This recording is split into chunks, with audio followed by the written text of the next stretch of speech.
Puji Tuhan. Selamat pagi jemaat yang dikasihi oleh Tuhan. Pagi hari ini mari kita memuji, membesarkan nama Tuhan. Kita angkat satu pujian, saatku memujimu, rohmu bekerja. Biarlah pujian ini menjadi pengakuan kita bersama. Haleluya. Terima kasih Tuhan.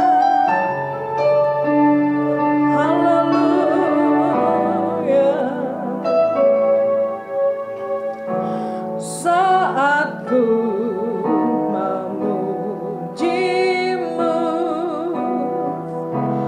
rohmu bekerja.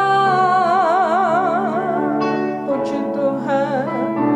Saatku menyembahmu,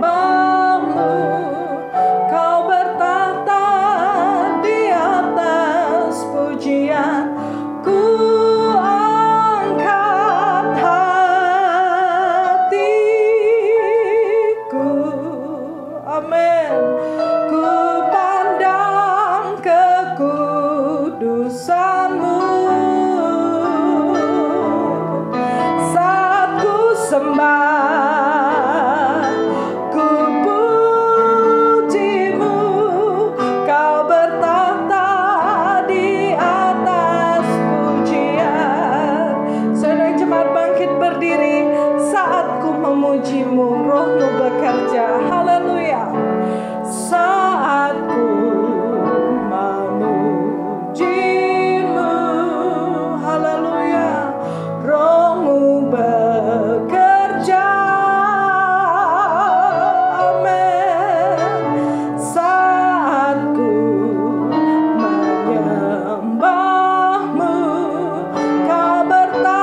puji Tuhan.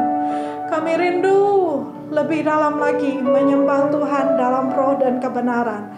Walaupun kami terbatas oleh jarak, kami yakin dan percaya bahwa Engkau tetap bersama-sama dengan kami. Engkau, kuasa dari pujian dan penyembahan itu tetap menjadi bagian kami. Karena di mana 2-3 orang berkumpul atas nama Tuhan, di mana umat-Mu memuji-Mu, di situ Engkau hadir dan bertahta di atas pujian penyembahan kami. Kami naikkan hati kami naikkan pujian kami naikkan sembah kami hanya kepada satu nama yang ajaib, Tuhan Yesus Kristus. Haleluya, amin. Puji Tuhan, silakan duduk. Kita angkat pujian hari-hari kulalui bersama Yesus. Haleluya.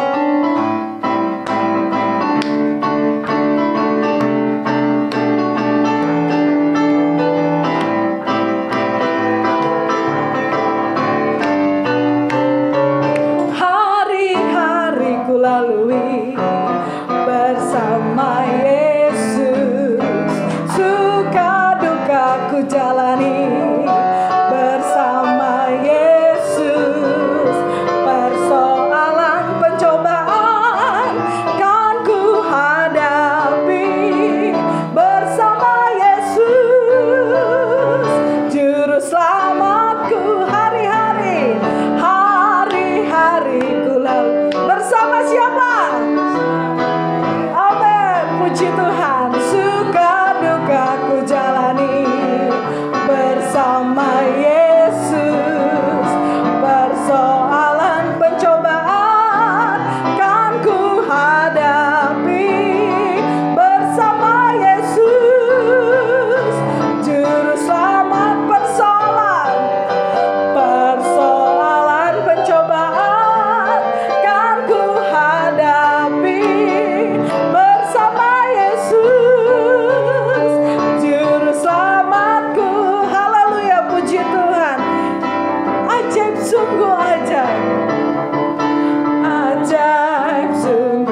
besarnya kasih Tuhan Yesus dalam kehidupan kita.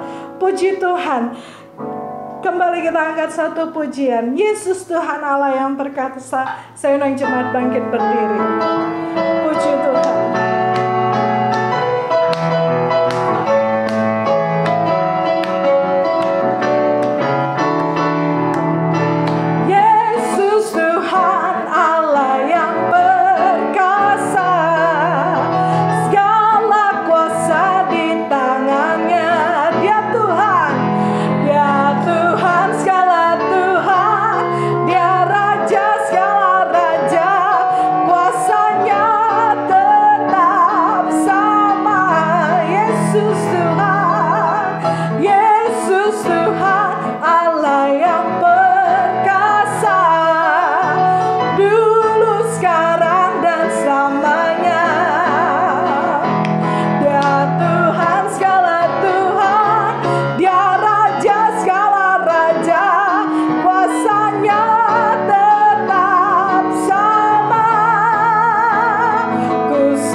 Dia bukan hanya lahir, mati, bangkit, tetapi dia juga naik ke surga untuk menyediakan tempat yang terbaik untuk kita.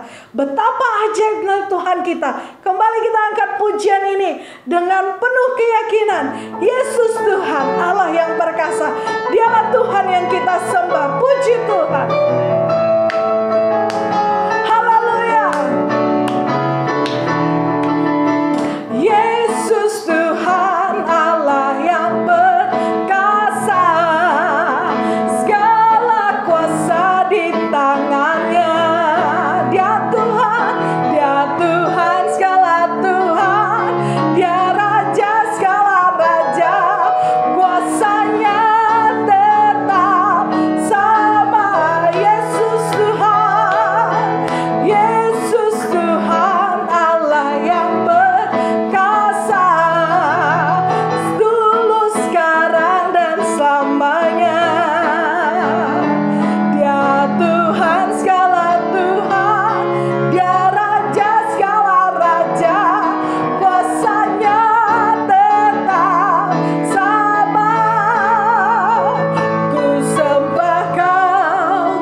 Puji Tuhan, masih tetap bangkit berdiri.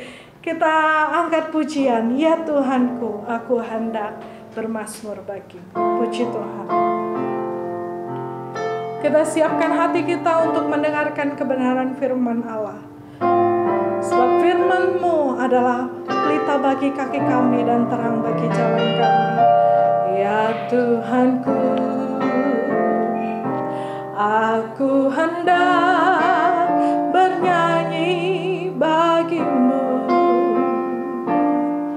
selama aku hidup. Ya Allahku, Aku hendak bermazmur bagimu selagi ku ada. Inilah yang ku renungkan setiap waktu. Nyanyian puja dan pengagungan, amin, kepadamu.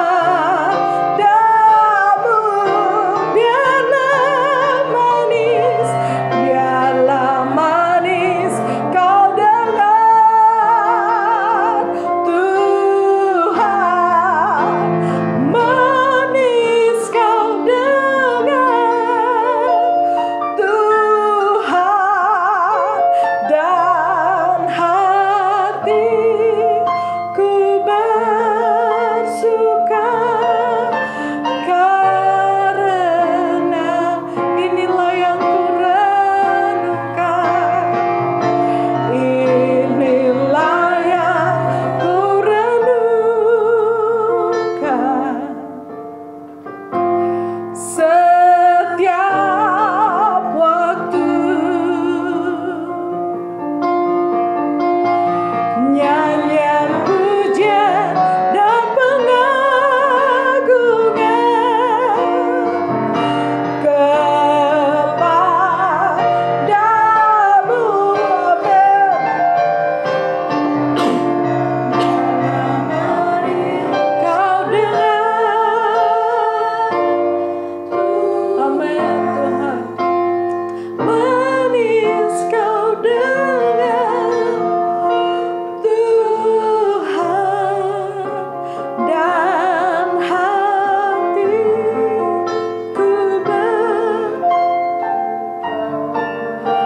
karenamu. Melani, bawa kita dalam doa. Terima kasih ya Tuhan untuk setiap kasih setiamu dalam kehidupan kami ya Tuhan. Benar ya Tuhan, Engkau adalah Allah yang Maha Kuasa, Engkau adalah Allah yang ajaib, Engkau adalah Allah yang perkasa. Oleh sebab itu ya Tuhan, pada hari ini memperingati hari kenaikan-Mu ya Tuhan, kami mau bersyukur karena Engkau menyediakan tempat bagi kami. Dan saat ini ya Tuhan, kami telah memuji meninggikan nama-Mu, kami akan mendengarkan firman-Mu. Berkati hamba-Mu Tuhan yang akan menyampaikannya. Kiranya Tuhan setiap pesan firman yang disampaikan benar-benar adalah isi hati-Mu untuk setiap jemaat-jemaat-Mu dimanapun saat ini kami berada ya Tuhan. Sekali lagi ya Tuhan, Kau yang urapi hamba-Mu ya Tuhan menjadi saluran berkat bagi kami. Berfirmanlah Tuhan karena kami siap mendengar. Engkau yang melayakkan kami mengampuni segala dosa dan kelemahan kami. Hanya dalam nama Tuhan Yesus Kristus kami berdoa, haleluya, amin. Silakan duduk, saya serahkan kepada Bapak Gembala. Puji Tuhan, selamat pagi Jemaat Batra.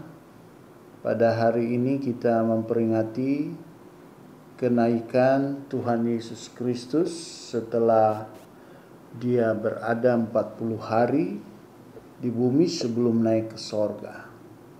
Dimanapun saudara berada menonton siaran ini, biarlah saudara dapat menyimak apa yang sebenarnya yang terjadi ketika Yesus naik ke sorga. Kita lihat dulu di dalam Kisah Rasul pasalnya yang pertama. Kisah Rasul pasalnya yang pertama, ayatnya yang ke-9 mulai.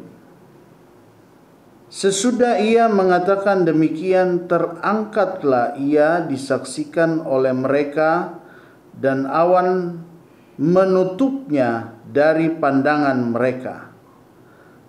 Firman Tuhan berkata bahwa ketika murid-muridnya sedang memandang dia, maka terangkatlah Yesus Yohanes pasal 6 ayat yang ke-62, firman Tuhan juga di sana berkata, Yohanes pasalnya yang ke-6 ayat 62. Dan bagaimanakah jikalau kamu melihat anak manusia naik ke tempat di mana ia sebelumnya berada? Ketika Yesus mengucapkan kata-kata ini, memang pada saat itu murid-murid belum ngeh. Bahkan orang-orang yang mendengar pada waktu itu mungkin gak percaya nih, siapa nih orang? Kok ngomongnya pakai naik ke sorga? Itu sebabnya Yesus berkata kepada mereka, sangat sulit menyampaikan hal-hal rohani kepada kamu karena kamu memiliki pikiran duniawi, jadi gak nyambung-nyambung. Pada saat itu mereka bingung. Yesus anak tukang kayu kok ngomong-ngomongnya ngomong-ngomong mau naik ke sorga. Nah, tapi dengan naiknya Yesus ke sorga membuktikan bahwa dia memang benar-benar asal dari sorga. Dia dapat turun sampai ke bawah bumi ketika kematiannya 3 hari. Tapi dia naik karena memang tempat tinggalnya di sana. Orang bilang, kok Yesus pakai naik-naik? Ya memang dia punya tempat di sana. Jadi anak manusia yaitu Tuhan Yesus naik ke sorga, pergi ke tempat di mana memang sebelumnya keberadaannya.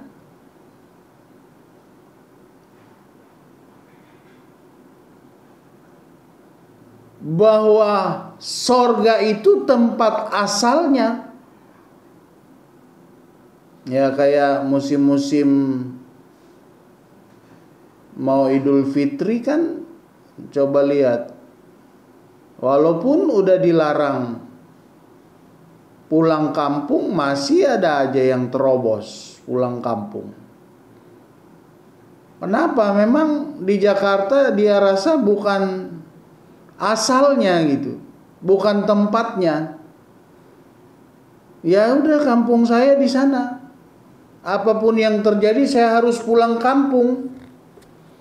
Karena di kota ini pun saya mungkin bisa mati juga karena nggak bisa ngapa-ngapain. Kalau di kampung mungkin ya dia pikir masih bisa nanam, masih bisa bertani. Dan kenaikan Yesus ke sorga menunjukkan memang benar-benar dia berasal dari sana. Memang pada mulanya dari sorga. Terus dia ada di bumi karena dia sayang sama kita. Dia mau turun ke bumi untuk menyelamatkan kita supaya kita tidak binasa semua. Jadi kalau sekarang dia naik ke sorga, ya memang tempatnya di sana.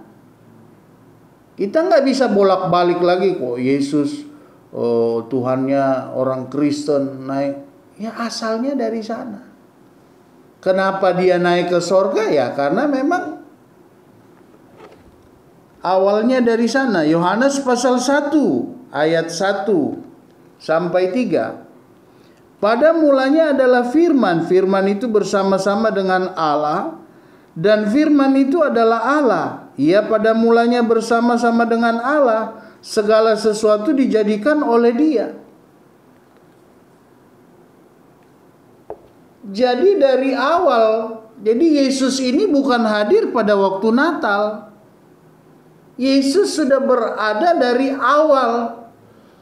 Dialah yang awal dan yang akhir.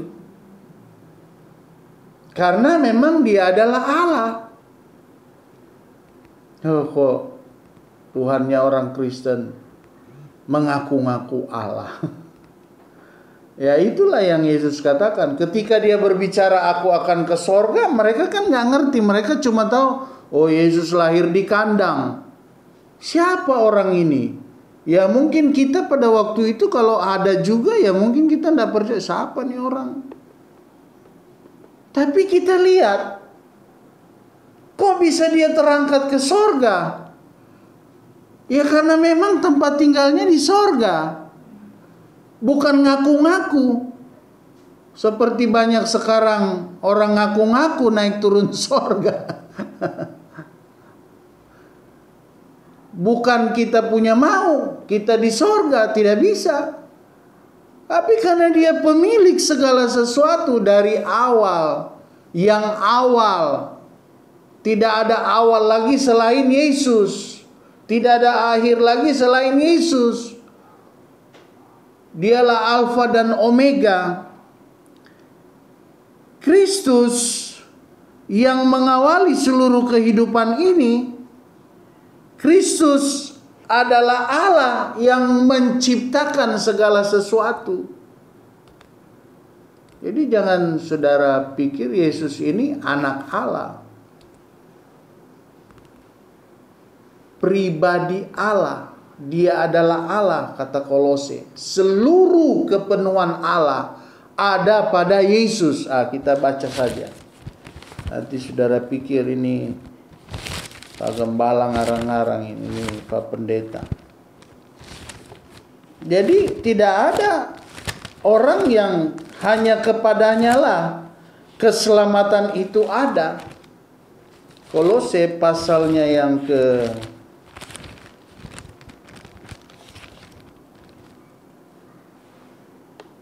ke-1 ayatnya yang ke-15. Ia adalah gambar Allah yang tidak kelihatan, yang sulung lebih utama dari segala yang diciptakan, karena di dalam Dialah telah diciptakan segala sesuatu yang ada di sorga dan yang ada di bumi, yang kelihatan dan yang tidak kelihatan, baik singgasana maupun kerajaan, baik pemerintah maupun penguasa. Segala sesuatu diciptakan oleh Dia dan untuk Dia. Ia adalah terlebih dahulu dari segala sesuatu, dan segala sesuatu ada di dalam Dia. Ialah kepala tubuh, yaitu jemaat. Ialah yang sulung, yang pertama bangkit dari antara orang mati, sehingga Ia yang lebih utama dalam segala sesuatu. Karena seluruh kepenuhan Allah berkenan diam di dalam Dia. Filipi berkata dia mengosongkan diri. Kealahannya itu dia tetap Allah, tapi dia tidak menggunakannya, mengosongkannya. Nah, lalu mengapa dia naik ke sorga? Karena dia punya rumah di sorga dan dia punya tujuan, yaitu untuk menyediakan tempat bagi anak-anaknya. Jadi Yesus ada di sorga ini lagi siap-siap buat kita punya tempat. Itu sebabnya dia tinggalkan aturan-aturan supaya kita memang tinggal bersama-sama Dia. Dia tidak mau nanti umat-umatnya yang Dia tebus dengan darahnya sendiri ini tidak terselamatkan, melupakan ajarannya, tidak mau taat kepada Dia, apa yang sudah disampaikan melalui firman Tuhan, melalui Alkitab. Kita harus berpegang teguh, kita harus pegang baik-baik, jangan mau tergoda, tergoncangkan oleh keadaan dunia ini. Karena Yesus sudah naik ke sorga menyiapkan tempat bagi kita. Betapa kecewanya ketika kita itu yang sudah disiapkan tempat, ternyata kita tidak menempatinya. Makanya tidak ada satupun orang-orang yang ditebusnya, ciptaannya itu, dia mau mati binasa. Yohanes pasal 14 ayatnya yang kedua.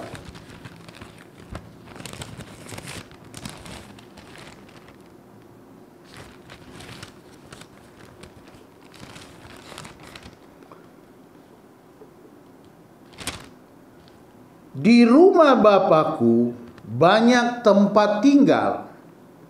Jika tidak demikian, tentu aku mengatakannya kepadamu, sebab aku pergi ke situ untuk apa? Menyediakan tempat bagimu.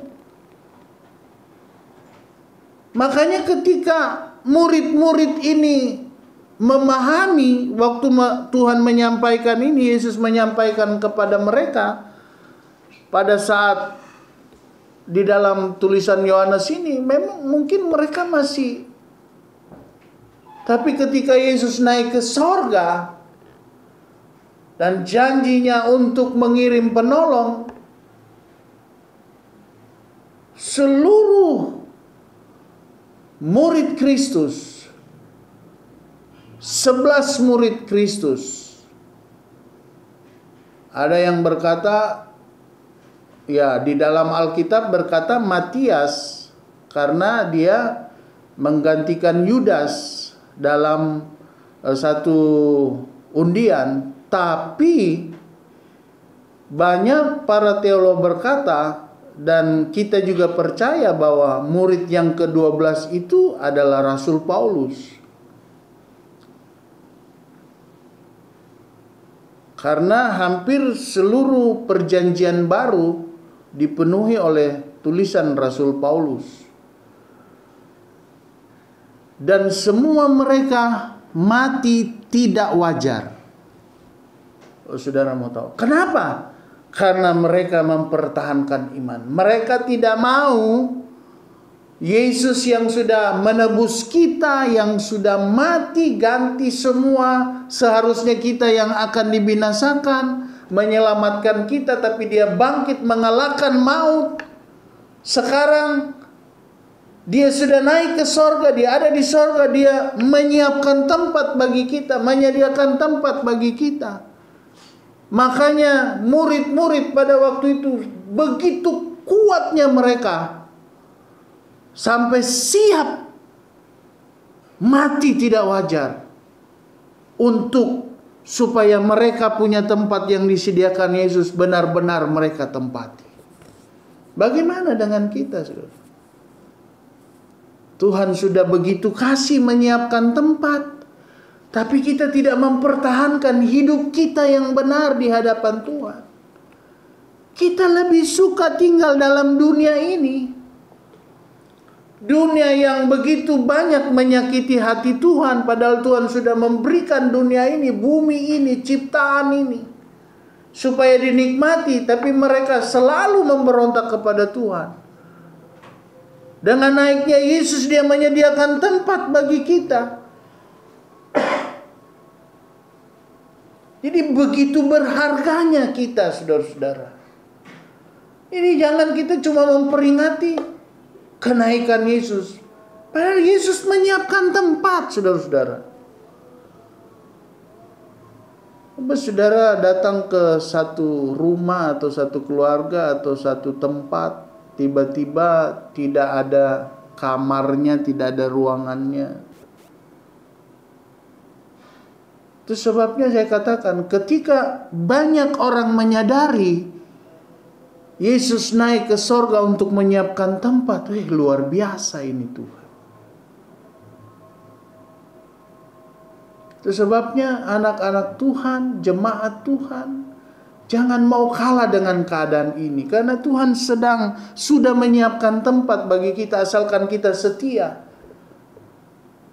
Di mana tempatnya? Sorga. Tidak ada lagi air mata, tidak ada lagi kesusahan, kesulitan. Itu yang sebentar kita akan nikmati, bukan sementara. Bukan sampai umur 70, 80, 90, sampai 100. Tidak, selamanya. Dan itu dia persiapkan buat saudara dan saya. Makanya kita harus setia. Nah, yang kedua dia berkata di dalam Yohanes pasal 16 ayatnya yang ke-7. Namun benar yang kukatakan ini kepada kamu adalah lebih berguna bagi kamu jika aku pergi naik ke sorga. Sebab jikalau aku tidak pergi, penghibur itu tidak akan datang kepadamu. Tetapi jikalau aku pergi, aku akan mengutus dia kepadamu. Jadi memang selain tugas Yesus menebus manusia sudah selesai, Roh Kudus, rohnya sendiri yang tidak cuma ada di Palestina sana, tapi sekarang dia ada di mana-mana, dan saat ini juga dia hadir di tengah-tengah penyampaian firman Tuhan ini, dan dia ada di rumah saudara masing-masing, bahkan dia ada di hati saudara. Dia berkata, aku akan mengirim penolong. Ya, rohnya dia setara dengan dia, yang mampu menolong kita, yang mampu hadir bersamaan, hadir di Palestina, hadir di Indonesia. Kalau dulu mungkin Yesus terbatas, cuma di Palestina. Dan roh penolong inilah yang akan menuntun kita sampai kita mengakhiri hidup ini. Di dalam dunia yang fana, roh inilah yang memimpin. Makanya dikatakan di ayatnya yang ke-13, tetapi apabila ia datang, yaitu roh kebenaran, ia akan memimpin kamu ke dalam seluruh kebenaran. Sebab ia tidak berkata-kata dari dirinya sendiri, tetapi segala sesuatu yang didengarnya itulah yang akan dikatakannya, dan ia akan memberitakan kepadamu hal-hal yang akan datang. Kita tidak bisa lagi cepat percaya, oh ada Yesus di sana, ada gambar Yesus sudah di hati. Oh dia ada di tembok, dia ada di langit, Yesus sudah di hati. Jadi tidak usah, oh, ada Yesus di sana, saya mau ke sana. Nggak usah jauh-jauh. Hidup benar aja karena dia sudah ada di hati saudara. Tinggal ngomong, Yesus, aku dalam kesusahan nih Yesus. Sudah. Nggak usah pergi cari lagi, oh dia ada di Medan, oh dia ada di Makassar, saya mau pergi minta tolong. Dia ada di hati saudara. Dan melalui Roh Kudusnya lah, dan roh kita dapat mengungkapkan, sehingga roh kita dengan roh Allah itu menyatu, dan dia mengetahui apa yang saudara perlukan, apa yang saudara butuhkan, apa yang saudara alami. Roh Kudus, rohnya Allah, rohnya Yesus, yang akan memimpin, menuntun kepada seluruh kebenaran umat-umatnya. Tanpa Roh Kudus, tanpa Roh Yesus, kita tidak akan mampu. Kita akan jatuh terus, kita akan kalah terus.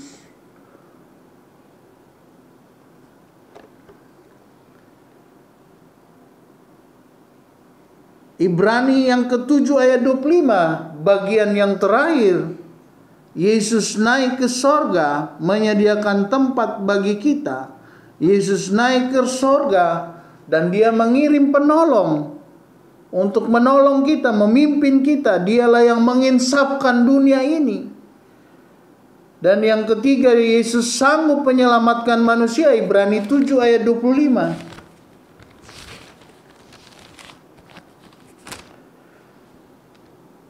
Karena itu ia sanggup juga menyelamatkan dengan sempurna semua orang yang oleh dia datang kepada Allah, sebab ia hidup senantiasa untuk menjadi pengantara, mereka. Bayangin saudara-saudara, jangan saudara pikir Yesus ini diam-diam di sorga. Yesus pengantara. Kita tidak bisa nyampe kepada Allah tanpa Yesus. Tanpa Roh Kudus kita tidak akan tahu apa yang Allah mau, Roh Allah mau. Dan Yesuslah yang membawa kita untuk tetap ada dan berada pada saat ini. Kita percaya bahwa Yesus pengantara kita, Dia sedang berdoa bagi keselamatan kita, bagi hidup kita dalam dunia ini, supaya kita setia dan taat kepadanya.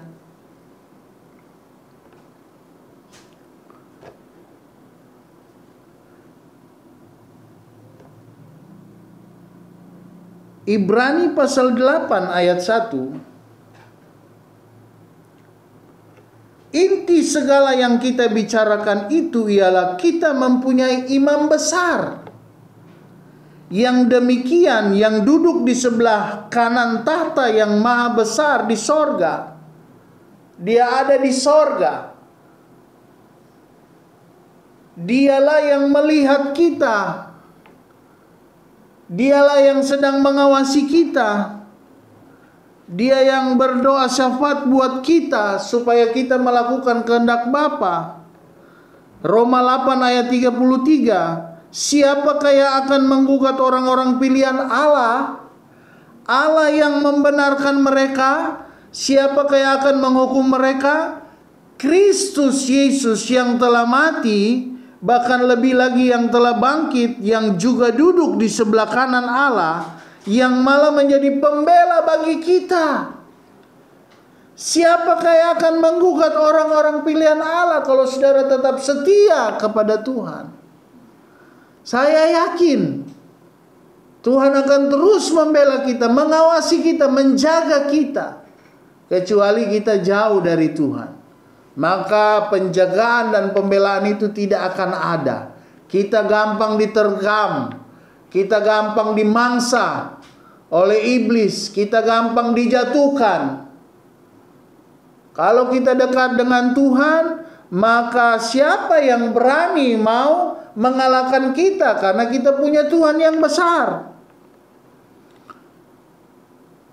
Timotius 1 Timotius pasal 2, karena Allah itu esa dan esa pula Dia yang menjadi pengantara antara Allah dan manusia, yaitu manusia Yesus Kristus. Dia naik ke sorga, Dia ada di sorga, tapi tetap Dia mengingat kita, mendoakan kita. Berdoa supaya umat-umat Tuhan kuat.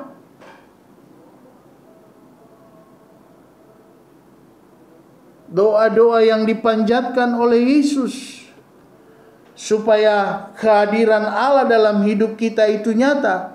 Sebab itu marilah kita, Ibrani pasal 4 ayat 16, dengan penuh keberanian menghampiri tahta kasih karunia, supaya kita menerima rahmat dan menemukan kasih karunia untuk mendapatkan pertolongan kita pada waktunya. Jadi kalau saudara berdoa, kita sama-sama berdoa bersama Tuhan. Kita ada di hadirat Tuhan. Dan kita berhubungan, berdialog melalui Roh Kudus. Makanya Tuhan itu senang berdoa, karena di sorga Dia berdoa terus buat keselamatan kita. Menjaga kita. Mengawasi kita. Menguatkan kita melalui Roh Kudus-Nya, menghiburkan kita, menegur kita kalau kita salah, memperbaiki kelakuan kita.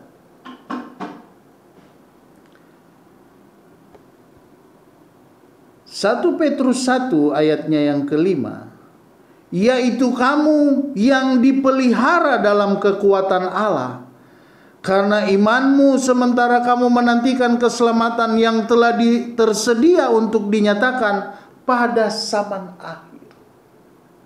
Ini zaman akhir. Udah terakhir, ndak ada lagi era baru, ndak ada lagi zaman baru, udah terakhir.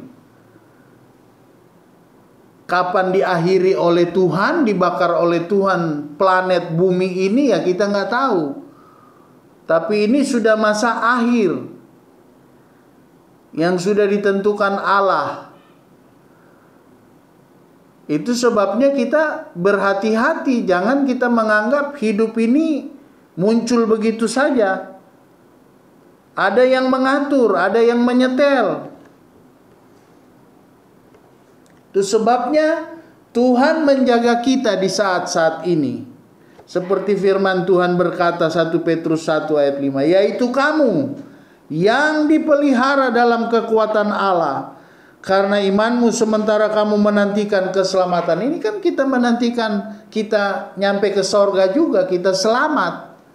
Dengan kita menantikannya ini kan banyak sekali masalah persoalan yang kita alami. Keselamatan yang telah tersedia untuk dinyatakan pada zaman akhir. Di akhir langkah kita nanti akan membawa pahala kita. Tuhan sudah menyediakan tempat. Tuhan memberikan penolong Roh Kudus. Dan Tuhan tetap mendoakan kita, menjaga hidup kita. Kecuali kita jauh, kita yang menghindar dari Tuhan.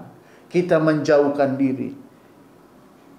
Dan itulah tujuan kenaikan Kristus. Supaya menyediakan tempat bagi kita, mengirim penolong, dan menjadi syafaat bagi kita. Sampai sekarang. Itu sebabnya tanpa saudara sadari, banyak sekali orang-orang menjadi pendoa-pendoa supaya umat-umat Tuhan itu tetap kuat dan setia di dalam Tuhan. Sekalipun masalah COVID ini sangat mengganggu, tapi ada begitu banyak pendoa-doa syafaat yang terus berdoa bagi bangsa ini, bagi anak-anak Tuhan di Indonesia, supaya Tuhan tetap pelihara. Jangan khawatir akan hidupmu, karena Tuhan sudah berjanji, Dia yang memelihara hidupmu. Puji Tuhan, firman Tuhan sampai di sini. Ini hari Kamis ya, jadi bukan hari Minggu, karena kita memperingati kenaikan Tuhan Yesus Kristus. Puji Tuhan, Tuhan memberkati. Kita berdoa. Bapa di sorga, terima kasih apa yang sudah Kau lakukan bagi kami semua Tuhan. Kenaikan-Mu ke sorga menyediakan tempat bagi kami, supaya benar-benar kami ada bersama-sama dengan Engkau, dan itulah yang Engkau ingini. Engkau mengirim Roh Kudus-Mu penolong, supaya memampukan kami, menguatkan kami, menghiburkan kami, supaya kami melakukan kebenaran-kebenaran-Mu Tuhan. Dan Engkau tetap berdoa di sorga, doa syafaat bagi kami. Dan sampai saat ini kami masih terpelihara. Terima kasih Tuhan. Keadaan apapun terjadi, kami tetap percaya bahwa Tuhan pasti menjaga kami, menolong kami, sehingga kita tetap setia dan percaya kepada Tuhan. Tidak tergoyahkan dari keadaan-keadaan ini.